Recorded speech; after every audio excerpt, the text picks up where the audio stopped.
Welcome to the Dating After Divorce podcast. I'm your host, Shade Curry, and I believe every divorced woman deserves a romantic relationship where she feels safe, loved, and cherished. You can create the most amazing life after divorce, and I will teach you how. Hi, everyone. Welcome back to the Dating After Divorce podcast. I have my friend, coach, colleague, Mariko Gordon here on Zoom to share about dating and money. A little about Mariko. She built a $2.5 billion money management firm from scratch, flying her freak flag high. We're going to have to talk about that. Yep. It was called Dharma, I believe. And in 1995, when Mariko founded this, only a handful of women of color owned their own firms. And she had to noodle out how to run a business while daily duking it out with Mr. Market and raising a family. Today, Mariko mentors women who want to start a business, turn their side hustle into their living, better manage their finances, or work through a tricky patch in life or business. She's also a poet, hypnotist, life coach, hula dancer, and treasurer on the board of the Asian American Writers Workshop. Welcome, Mariko, to the podcast. Oh, thank you so much for having me, Sade. Yeah, I realize, there's a lot of freaky things in there. I know. This is very exciting. Okay, well, as much of it as you can put in as we talk about kind of like dating and money, just, share all the spicy stories. So introduce yourself to the audience. Like, just tell them a little bit about yourself, who you are, what you do now. All right. Well, I'm half Okinawan, third generation, half WASP, white Anglo-Saxon Protestant, going back a long way. Both cultures do not like to talk about their feelings.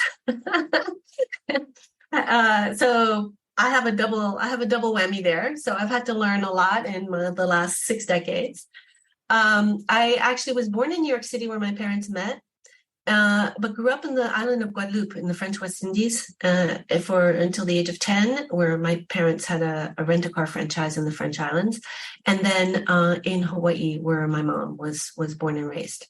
So I have a very melting pot background. And I was a comparative literature major in college, but I ended up in finance, being a bottom-up stock picker, so picking a concentrated portfolio of small cap stocks, U.S. small cap stocks. That was my specialty. So a lot of it was focused on the stories that the numbers are telling, but also handicapping what the market was anticipating or not, and what was likely to happen that was not showing up in the numbers yet, but was going to. So that's the part that I love most. And I closed my shop in 2019, and just in time for the pandemic, actually. And since then, what I've been doing is coaching and business consulting, helping people with their businesses, either starting them or and a lot of it is about like showing up as themselves in their business, because I was able to do that. I was able to do that as a woman on Wall Street. And I feel very lucky that I was able to do that. So, and so a lot of it too is I describe myself as a sort of a wingman for people who are in a financial shitstorm.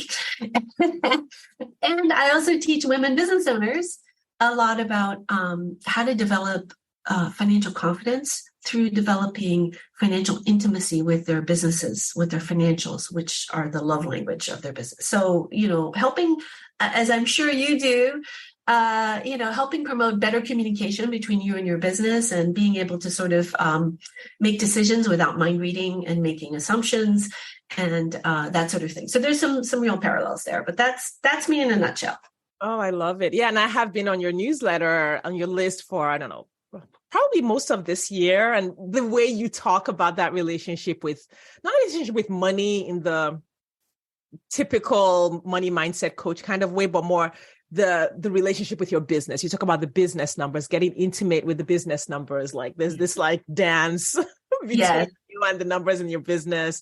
And I think that's, a really different way of looking at it. And I would love for you to talk about like how that plays out in relationships, particularly for women who they've done the shitstorm you're talking about. Mm-hmm. Most of the listeners, that's behind them. And there's, of course, still some pain, some regret, generally some wish I could have, would have, should have. Right. Now they're dating and like trying to hope for something better in the future. But you know how it is when you have that, like, all of those emotions, all of those memories that create that distance between us and our numbers, between us and our money. What are some things that you've seen, observed with your clients that really keeps us from having that intimate relationship with the money that would make us feel free enough to like date again, get married again? So many things. But I would say one thing is that there's a fractal, right? So whatever our stuff is psychologically, or just in terms of our wiring and just kind of what we've been brought up in, how we see the world, and it's so deeply grooved in our unconscious, our relationship to ourselves will be reflected in our relationship with money. Our relationship with our love interests will also be reflected in our relationship with money. It's interesting. I really believe that. I've done this exact same podcast actually with a friend of mine, a coach she's a weight loss coach. And a lot of the money patterns also show up in eating and food. You know, it's very interesting. So I think you and I should talk about this, and so to see how, if you're an avoidant attachment type, how that might show up in your dating life, and how it also shows up in your money, because you're probably not really wanting to know exactly how much you spent last month, right? Yeah. I don't. I promise you will feel better if you know. You're right. Every time I do like walk through, and so I think for me, like with money, I do tend to avoid money. I was having this conversation with my children this weekend about money and kind of like the summer, and they're getting new jobs. And I was like, listen, this is how things are in our family. This is what we do. So I'm just letting you know so that as you make money this summer, you do things a little bit differently. And I talked about how I think kind of what I had observed with them and had seen in my own journey with money was, okay, in my childhood, there was a lot of deprivation, even though there was you could say there was a lot of wealth, but the wealth was not for you. Like there's wealth, but not for you in particular. And that created a certain identity. And so as a young person, I would spend to prove that identity wrong, to prove that. So when I had money, I would spend it so that I could prove that money was for me. Right. And that counted. That it wasn't just like if the money was for the institution of the family, say, instead of for you, for your benefit, that you could do it. Is that what you mean? Yeah. Like, so as a young person, let's say in my 20s, because as a child, it was like, well, your dad is making all this money, but you can't have any, right? When I made money, and I had a great identity as someone who made money. So I could make money. I worked hard. I made money. When I had it, I would spend it to prove that it was for me. And then the energy of having money, letting money sit, letting money be my friend was not there. Yeah. Right. And that's the conversation I had with my kids. I said, listen, like if you're going down our genealogy, this is the problem. So look out for that. Right. When you're tempted to spend all of your money, it could be because this is what's being passed down in the family. So definitely that avoidance of and of course, that cycle would lead to like, okay, now there's not enough money, or I spent too much money and I don't want to look at. Right. That money. Right. Then there's a shame. The shame. And then there's like, now I don't have any, which goes back to that old identity of like, oh yeah, see, you don't have any because it's not. Right. Because the money gets created, but it doesn't flow to you. So you're reinforcing that by like making sure it's like a hot potato for you. Let's get rid of the money because what I've been taught is that the money comes, but none of it can actually stick to me. Like I can't be Velcro. I can't be money Velcro. Yes. There's something wrong with me. Yeah. Yeah. And so after my divorce, I worked through a lot of the, hey, okay, listen, money is for you. Money can stay. You can have that relationship with money. It can sit and you can just open your apps and look at it and be like, well, look at that, Right. and enjoy that. And I think for a lot of the listeners, especially after divorce, some of that is lingering in different ways. I've worked with women who had to pay off hundreds of thousands of dollars in debt that their ex-husbands created. I've worked with women who had to, give half of being a major breadwinner to a lazy philandering ex-husband, having to give half of their 401k by law. Yeah, that's tough. And hundreds of thousands of dollars to that ex because by law that, and so then there's stories that we all have based on whatever has happened, like the story that I had. The listeners all have a story. Mm-hmm. How can we start to look at that story and resolve it so that it's not the story we're using to make decisions about a new relationship? Right. Yeah. The first place that I always start anybody in terms of whether I'm working with them personally to help figure out their financial flow, the plumbing of how their money should flow so that they don't, so it doesn't all go down the sewer, or a business owner, is I always start with the money genealogy. And so I have a questionnaire, which I'm happy to share with you, actually. So if you wanted to put it in the show notes, where it just sort of, you really are going ancestor by ancestor, a little bit about your own story, but also ancestor by ancestor in terms of what their financial situation was like, what their financial mindset was like, what kinds of things did they teach you.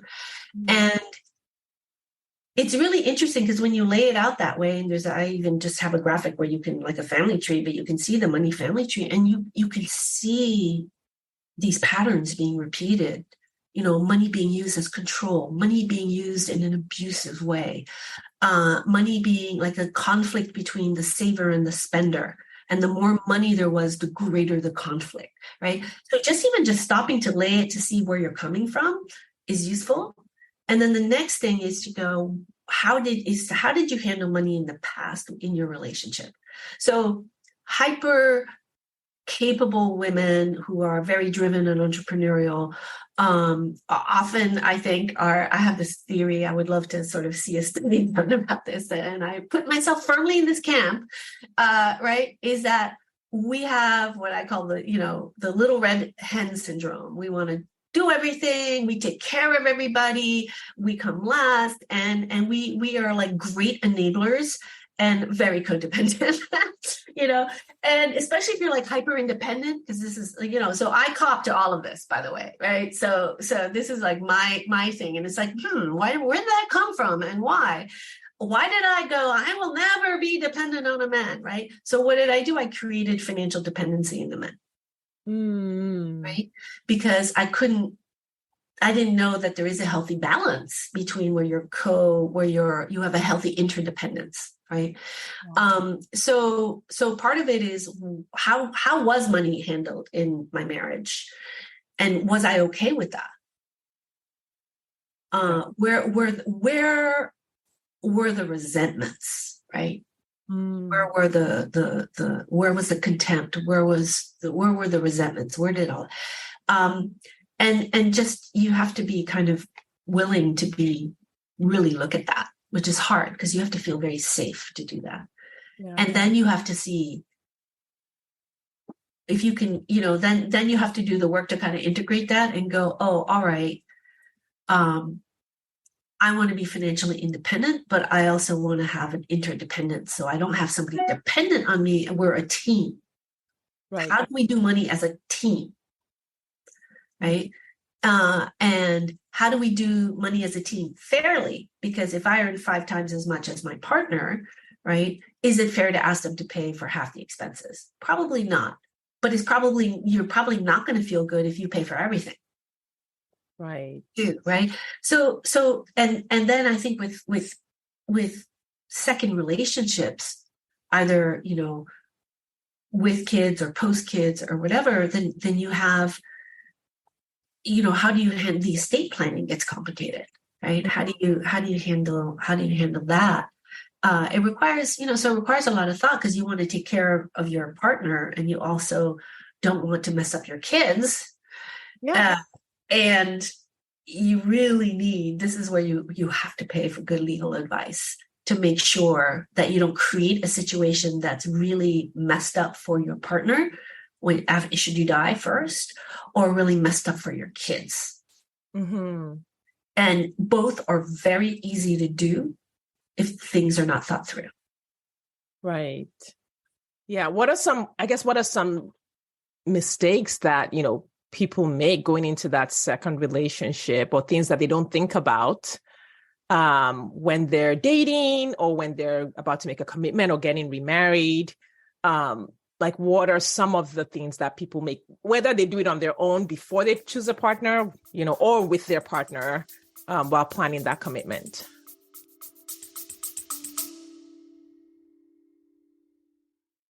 Do you wonder exactly how divorced women just like you are meeting eligible men who want a real relationship and a commitment? They're doing it by dating with their core values. Your core values are the GPS that lead you to the partner you've been looking for. When you use your core values on dating apps, text messages, and at social events, you will easily connect with your true match partner without chasing, settling, or wasting time with non-committal men. I have taught exactly how to do this in the 2-hour Core Values Dating Blueprint course available on my website, shadecurry.com/dating. That's SADECURY.com/dating. You will learn exactly how to identify your core values and use them on your dating profile, how to ask the right questions via text, and how to tell the right stories on dates, so that you attract the right people and repel those who aren't right for you. If you're ready to meet your true match, hop over to shadecurry.com/dating or click the link in the show notes. Now back to the episode. So I think there's a bunch of different, so I'll free associate, right? One is it's human nature to fight the last war. Right. So the same way that the French, built the Maginot Line, that was going to hold the Germans back. They wouldn't be able to ever cross this. And of course, the Germans said, yeah, we're not going to try that. We're just going to go through the woods. Right. So that's always we're always whatever was messed up about money or messed up in our prior relationship, we're going to be hypersensitive to. Right. And we're going to be looking, I don't want that. So if my partner was financially illiterate or was a spendthrift, I'm not going to do that, right? But then you might end up with somebody who's miserly, right? Because you're fighting the last war. You're so anti-spendthrift that you go with somebody who's has a scarcity mindset, is very not generous. Yes. So, and there's a certain kind of back and forth of generosity that I think most people want in life, right? It doesn't have to be transactional at all. But so one thing is to not fight the last war. The second thing I would say is to also clean up your energetics and your finances. So there are people who their relationships are over, their marriages are over, they're separated.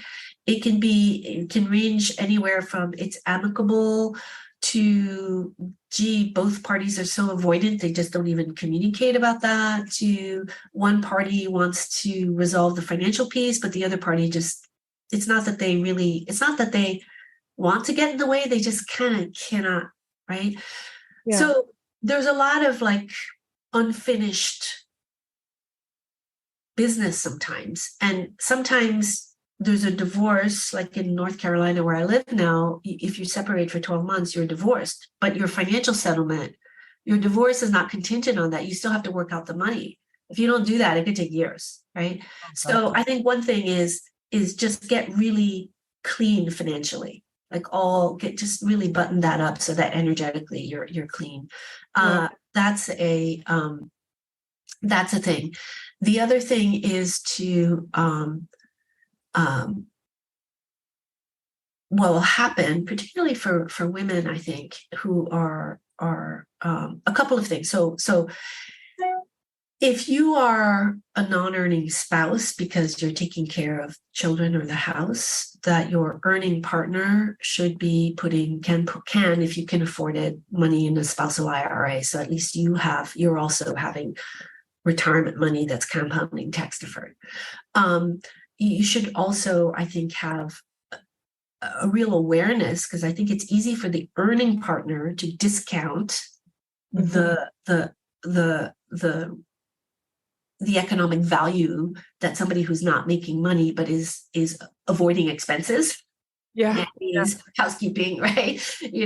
Personal, right? That there's some acknowledgement of that, even to the point of transferring assets, maybe, or something. Like, I really feel like that's an important conversation to have, back to the we're in this together. Other mistakes I see are, if you weren't the one taking care of money in your family and you're female, and most women are going to outlive their partners, you don't need to know everything about investing, but you do need to know there's some very basic things that you need to know, and you also need to cultivate discernment around the people, your service providers, the people you rely on to. And that's just, you got to do that out of self-respect, both self-preservation, but also self-respect. So I think that's also important, that if you don't have that, once the pain is out, once you're kind of back on your feet again, to really actively say, I'm going to invest in myself to learn how to learn what I don't know. And there's so much available that it's, but you kind of owe it to yourself to do that. I think that's probably enough for now. I think there's a part of that last piece of doing it out of self-respect that's important, to almost like that last piece of growing up. I always, I have my theory, I don't think there's a study on this, is this, because of the cultural narrative around marriage and how marriage is set up as like this destination, right, state of being where you are sort of frozen in time. A lot of people do freeze in their maturity during a marriage. At least that was my personal experience. It's been the experience of a lot of my clients, where it's almost like, because the marriage is like this destination, there's this sense of being done. Yes. Right. Now that you're partnered. And then the next destination is, okay, let's have kids and let's grow the kids and then send them out into the world. That's the next destination.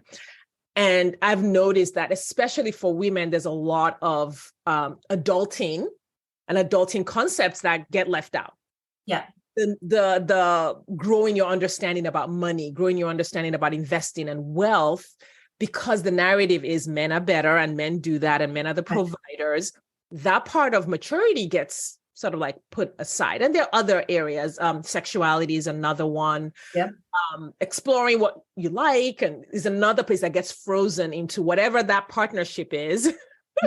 There's no additional, often not much additional growth in certain areas. And so when women have come to me to work with me after their divorce, what I've noticed is, there's a little bit of growing up to do. Yeah. Money is one of those areas where there's a little bit of growing up to do, where especially if you were a stay-at-home mom, or your ex was the breadwinner, or he handled all the money, there can be that sense of like anxiety and inadequacy around money that women have, especially because then society is also telling you you're bad with money. Right. Yeah. No, I had this recently with someone. I was talking to this guy, middle-aged guy who does, sort of not quite day trading, but sort of day trading. And telling me about, like, because I was asking about the composition of the forums and all of this, these systems that they follow, and what the gender divide and the demographics were, right? Because I wanted to see who, and it was very skewed, very heavily male, and he said something, about like women being too emotional to be investors. And I like fucking destroyed him. Oh my goodness. Because forgive the F-bomb, but I was like so beside myself, because I was like, actually, so I had to pull the actually card, which I know is this, but all the research shows that women actually make better investors. Yeah. Because they tend to do their homework and they tend to be patient. And so they don't feel compelled to take action, and they're actually far less emotional. So it's interesting because I think in a way being allowed to societally, right, being allowed to sort of feel the feels without judgment allows them to let the feelings flow And I Yep. think for the guys, maybe you're like feeling uncomfortable because, oh, it's an ego injury as well too. Like, oh, I'm down slight. I got to do something, and we're so used to all the ego injuries of not being respected. We're like, yeah, we're used to this. It's like the stock is down. Oh, wait, yeah, this is something where I'm holding this for the long term, and we let it go. But I mean, study after study after study, right? And he's like spouting this, and I mean, I had to let it rip.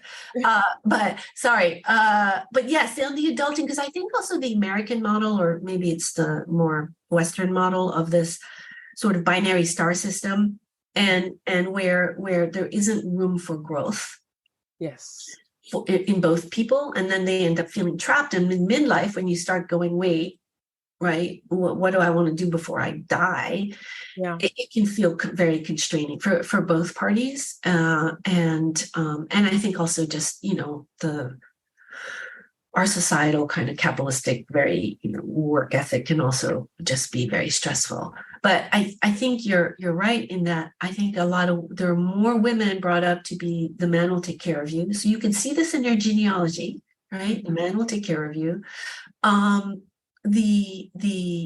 And or there isn't quite that pressure. And I know, and I know that you have clients too as business owners, and we have a lot of people depending on a lot of mouths to feed. That responsibility of being the provider is big and stressful.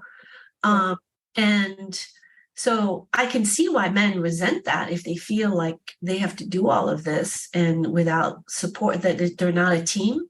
And then I think for the women who choose to stay at home to be homemakers, it's very important that worth be acknowledged, because it's very easy for guys to default to I make all the money, I have all the power. Yep.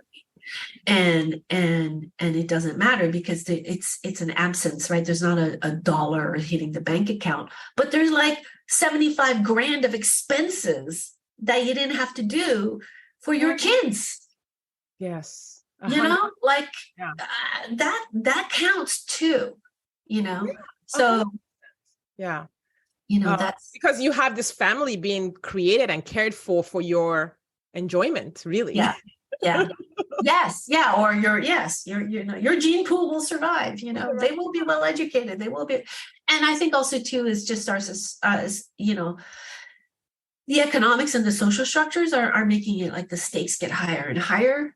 And it kind of feeds a scarcity mindset too, I think. So then, there can be a lot of pressure for keeping up with the Joneses, not just financially, but also just in terms of opportunities in certain, social strata. Yeah.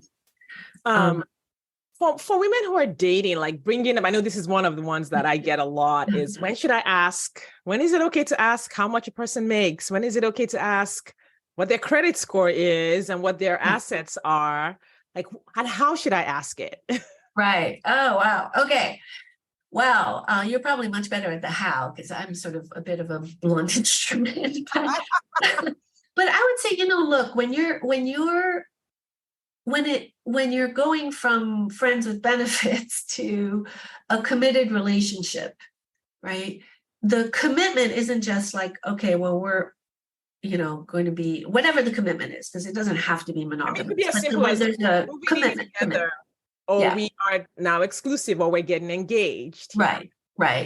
Then I would say definitely before any public commitment, I'd say at the point where you're wanting to make a commitment, then that's when the time for all right, let's talk about this, because presumably you've met the family, right? So what you're in for in terms of the in-laws, right? Yeah. You get a sense of like what, right? And I think that's when you're like, okay, this is what I have. This is, and if there isn't that transparency, then you have a situation where, and I'm not going to blame the guys exclusively, because I see women do this too, where they can be very secretive, particularly if they're afraid that their independence is going to be compromised, or if they're afraid that they're loved for their assets and not for themselves.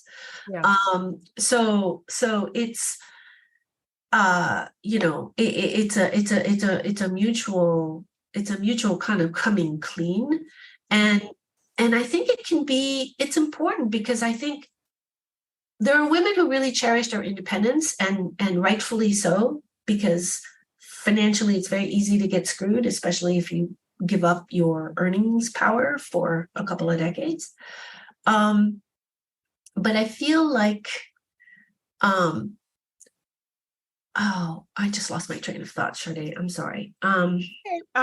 We were just talking about when to have the conversation. Oh, yes. Okay. So and then the transparency, how important, I think you mentioned how important the transparency. Yeah. So because I think if you're not willing to be transparent, that is a really big red flag in my book. Right? And I think that because you need to work out whatever you need to work out, because you don't want to have somebody marry you and then find out that you have a lot of debt, or you don't want somebody to marry you and go, oh, you're sitting on, you're going to inherit $50 million. I'm going to stop working. Right. So you have to I think what's important is you have to have the money conversation around how you want to do money together first.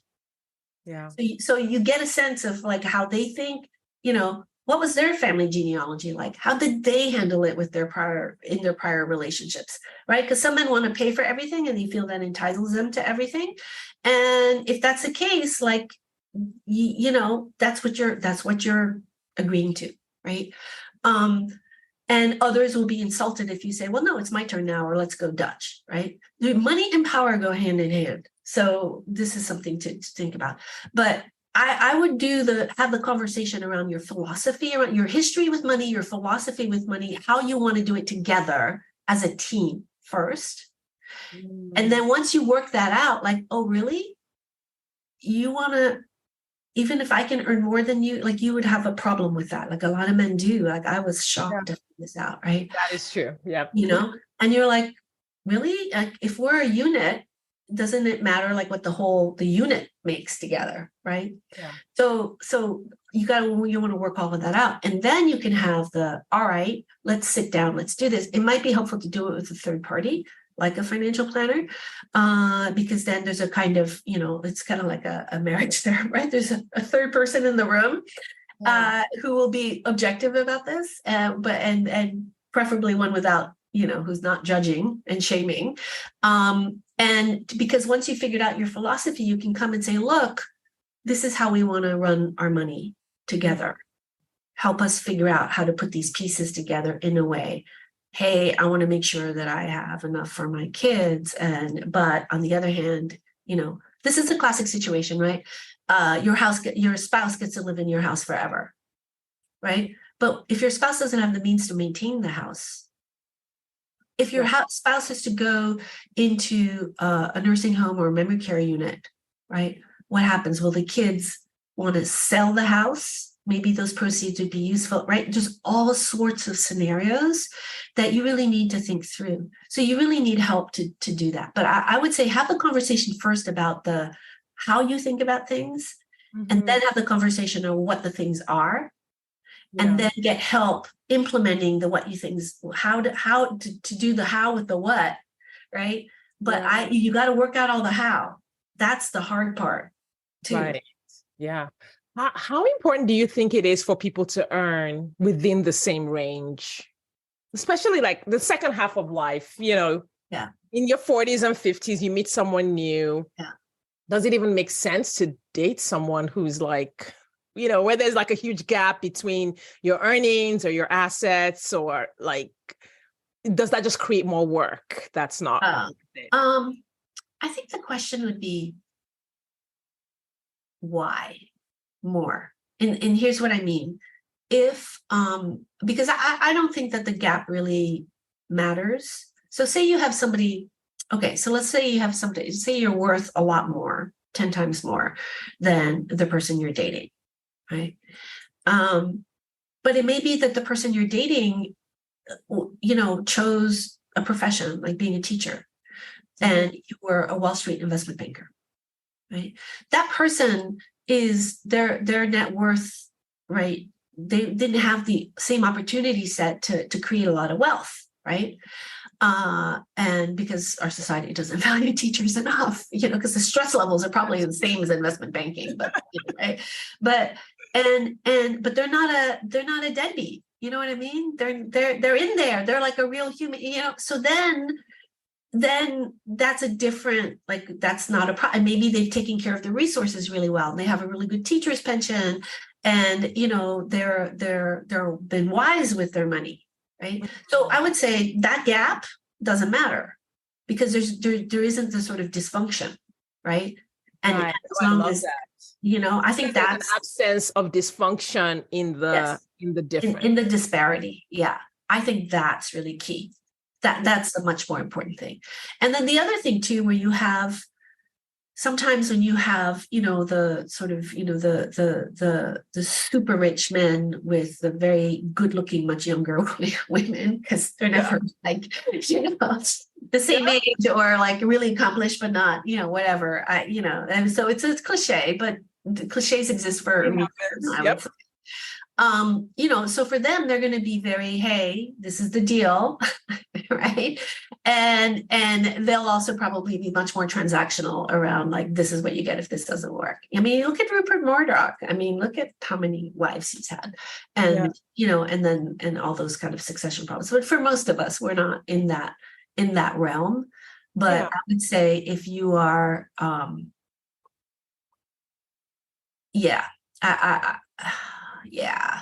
right. I'd say dysfunction. If a person, in some ways, if there is dysfunction, telling yourself the truth about it. Yes. Like if you are dating Rupert Murdoch. Yeah, right. Your version of that. Right. And it is transactional. Right. Not telling yourself it should be different. Yes. Because it could just be, you know what? I'm your arm candy. I will, I'm going to sleep with you, and everybody's going to be so jealous that you get to sleep with the, the hot, like, model who's 30 years younger than you, but you're an old guy, right? Let us not kid ourselves. I am sleeping with you because you're loaded and I like flying helicopters. And I think that's one of the things that I always tell my clients. I'm like, when you look at this, what I try to help them do is see. Yes. When you are dating a person, I will help you see what you are seeing, and know what you know, and then decide. Right. Yes. You can choose it or not choose it, but don't. Right. What is it? Being blindsided is not going to be a side effect of working with me to choose a new partner. Right. Yeah. I think, so this is because I work on this a lot with money too, because I have this framework, which is like, before you can get in touch with your true desires, because a lot of us are conditioned never to really even know how to do that, right? Because that's always been so denied. But so, to know what we really want and to know what's really going on around us, right? We need to feel safe enough to be able to see. We need to be accepting of the fact that whatever reality is or whatever we want might create problems for us, that then we have to be willing to take action on. Right. So it's kind of like you have to feel safe in order to see, and then in order to act. And I think that discernment piece is so critical to cultivate. And it's so easy to be gaslit. It's so easy not to listen to your intuition, to your instincts. It's so Gavin de Becker wrote this book called Fear. It's like this giant. The Gift of Fear. The Gift of Fear. Isn't that an amazing book?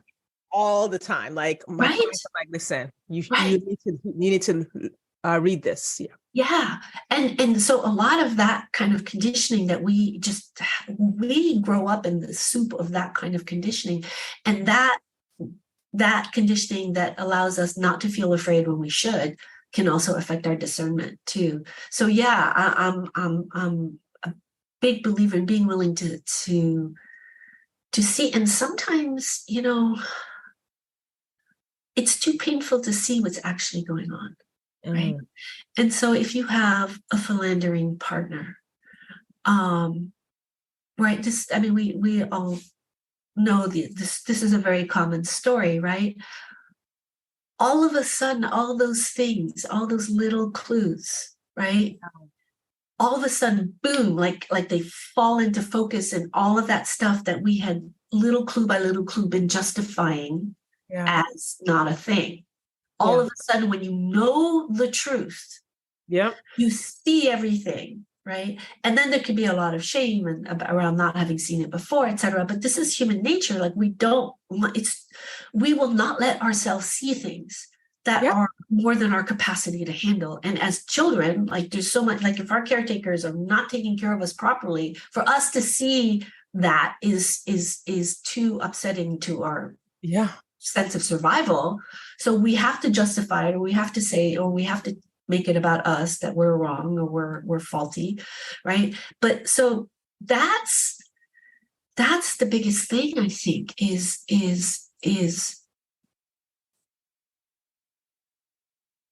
there an interpretation about this that would be too painful for me to acknowledge? Particularly because, you know, and I think there's always we always feel it somatically.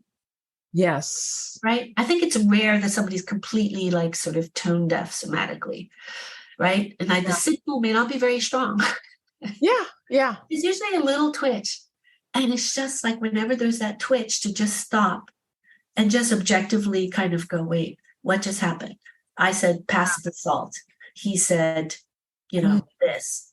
He said, wow, you always pass the salt like so aggressively. Right? And you're like, well, what? Yeah, right. I mean, but it's just like when there's that twitch, you have to pay attention. And when there's that twitch, or especially when money is used to control, manipulate, and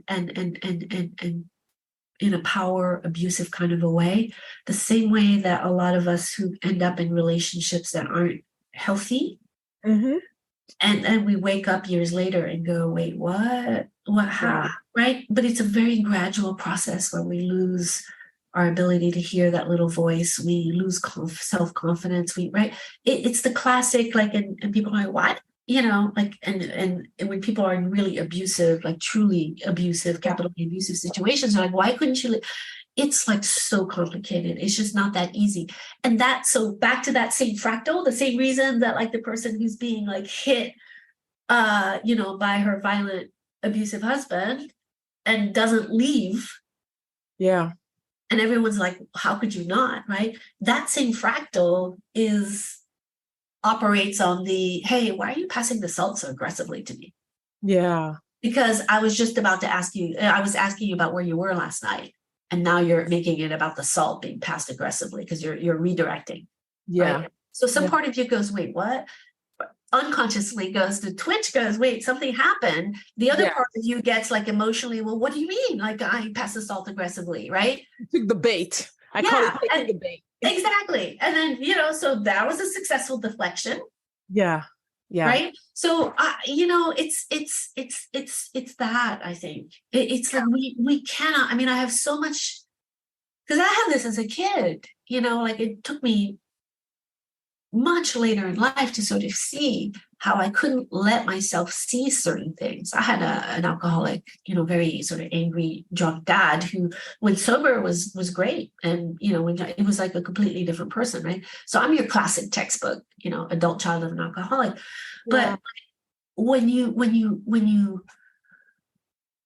I couldn't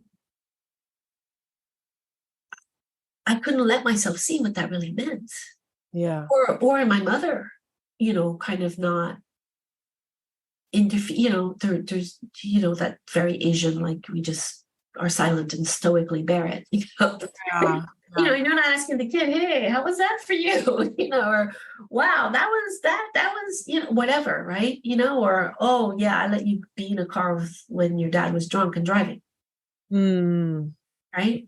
So stuff like that, like we can't let ourselves sort of see that because these are the people who are making sure we live. Right. You know? And they're human and they're messed up too and whatever. But like, so we develop the capacity to willingly blind ourselves. Yes. That's my long way of saying that. 100%. 100. And that, I mean, like in my practice, my clients, I'm always like, okay, because sometimes as they date, that shows up. Yeah. Like, I'm like, why did you go on date number 3 with this guy? Right. And so as we work together, usually within the first couple of months, we can identify what I call their kryptonite. Okay, this is your kryptonite. When you see a guy who looks like this, right, turn all of your blinders on. You turn them on because he looks like this. Yeah. For another client, it's the art. Like, I want this person who is creative and artistic. And whenever she meets a person who is like that, she turns all of her blinders on. Right. Yeah. We want to make this work. And I think many women in this sort of this sphere who've experienced divorce or challenges with dating, we have that ability. Many of us from childhood, I had mine from childhood. And it's just a switch. We just switch it in because we're hoping and we're wanting. And I think a lot of this work is being willing, like you said, to feel that discomfort of saying, okay, I really do want my blinders off. Right. And I'm going to see things in ways that make me uncomfortable. Yes. Or better to see than to repeat the cycle. Absolutely. The truth will always set you free. Yes. It may horrify you. And you may feel all sorts of, it's all sorts of really, really uncomfortable feelings. And you might feel a lot of shame and a lot of guilt and, like the truth of like your shitty behavior, and what you contributed to this, whatever the meaning you made of stuff. But man, there is never a substitute for actually knowing what's really going on. Both internally and externally, and no amount of magical thinking that's not real happiness. You know what I mean? And I define happiness as a kind of contentment and groundedness, right? Yeah. We want the pedestal, we want the blinders on because it's if we have the blinders on, it's like a higher high. In the moment, we feel great. It's like we already had a whole bunch of cocaine.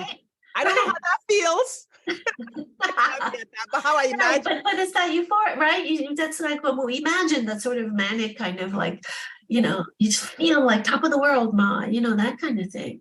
Yeah. And man, that's like, to me, like I've learned that the pedestal thing is like red flag, yes.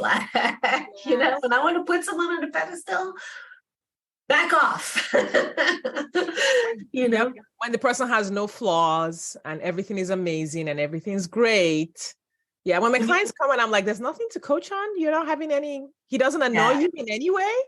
Okay. Yeah, I know. Like when you can't see somebody's 3-dimensional humanity, that you're not seeing. It's a Potemkin village, right? It's just a facade. There's no, you really, that's the thing. Yeah, I really say it because you want to love somebody for who they are, the same way that you want to be seen and loved for all the things that make you uniquely you, 90% of which are probably annoying to other people, right? Yeah, 100%. Yeah. Money, like you said, I mean, bringing it back to money, being willing to see how this partner is with money, being willing to see how they truly feel about you making money.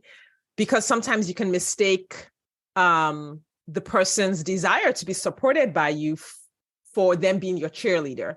You can mistake them being willing to pay for things, as being like generosity when, like you said, it could be control. Like it really depends on the individual. The external action is not what you don't interpret the external action. He paid for dinner. He always pays for dinner. It doesn't mean anything until you put it in the context of that individual. Exactly. Yeah. I would say, and I mean, I think that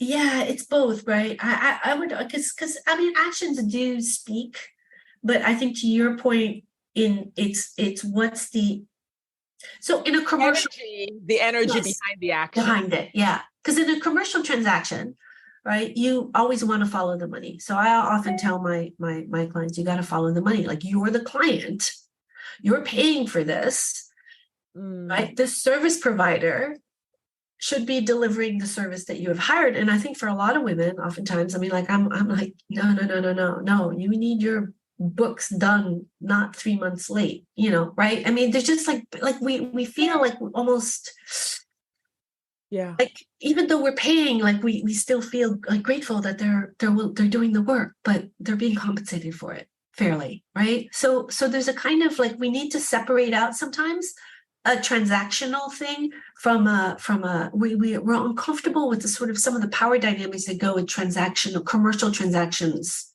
too. But I feel that in personal transactions too, right? It's like, what happens when you say, oh no, honey, dinner's on me tonight, or let's split the check from now on. Yeah. Right. Yeah. And or if it's sort of like, because if he's always paying,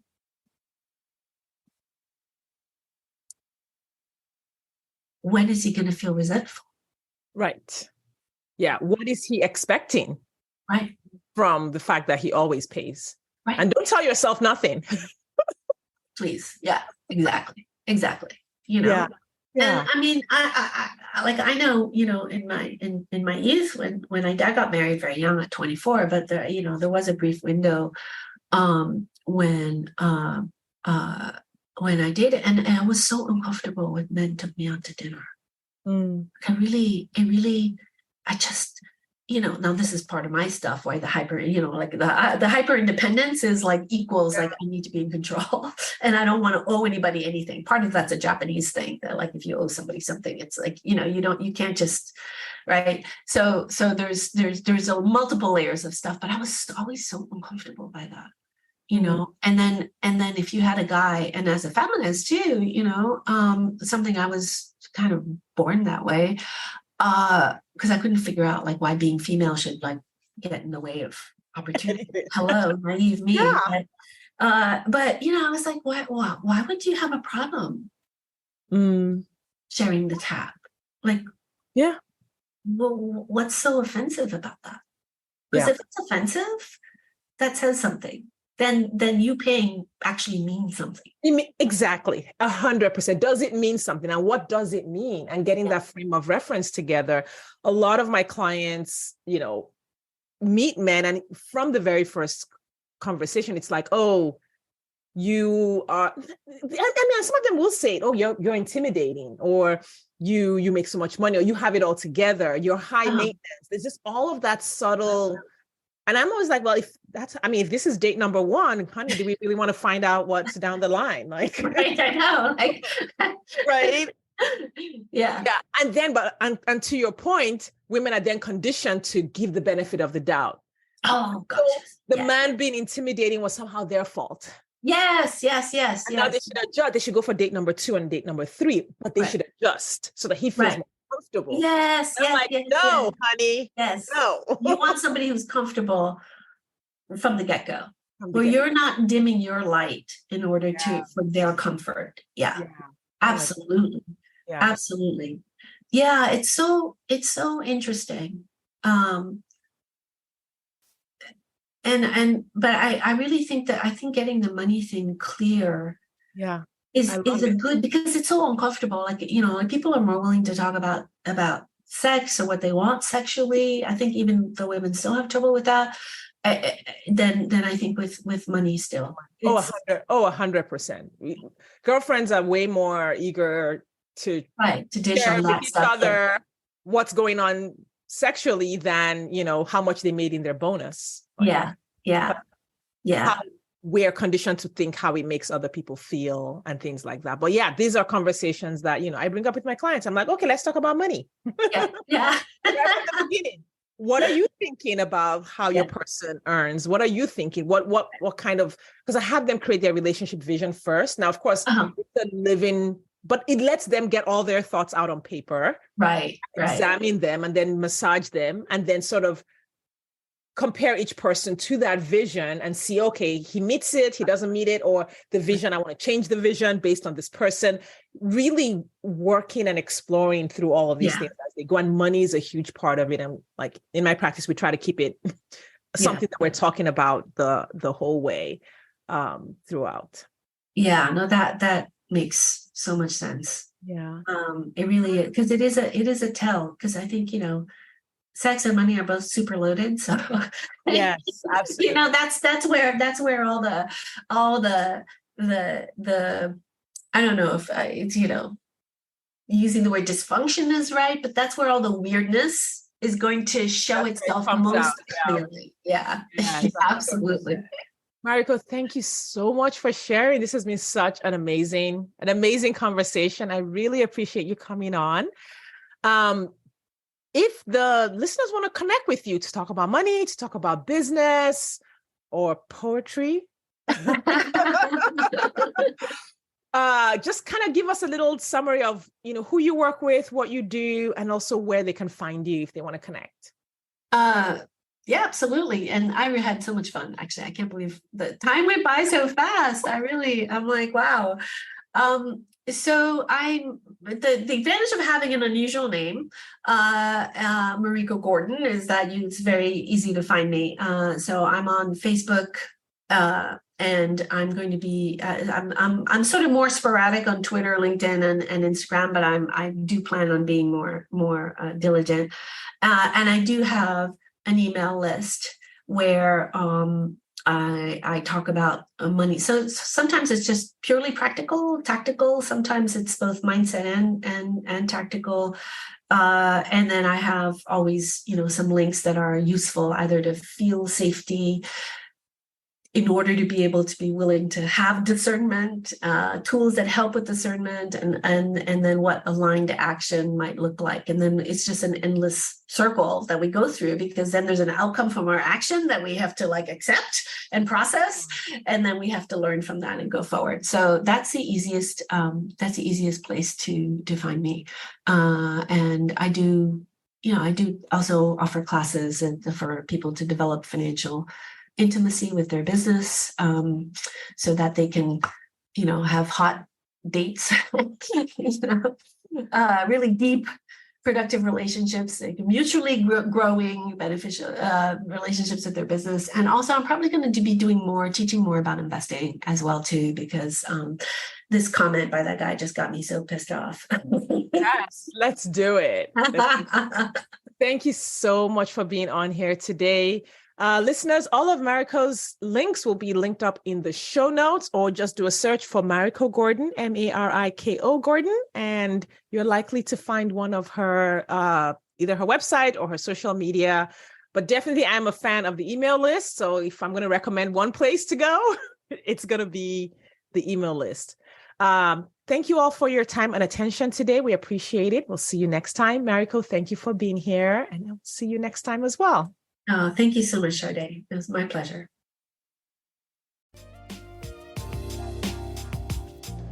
Thanks for listening today.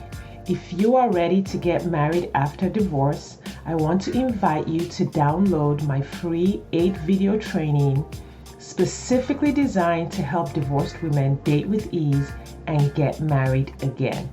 Head over to sadecurry.com to get started. That's SADECURRY.com. I'll see you inside.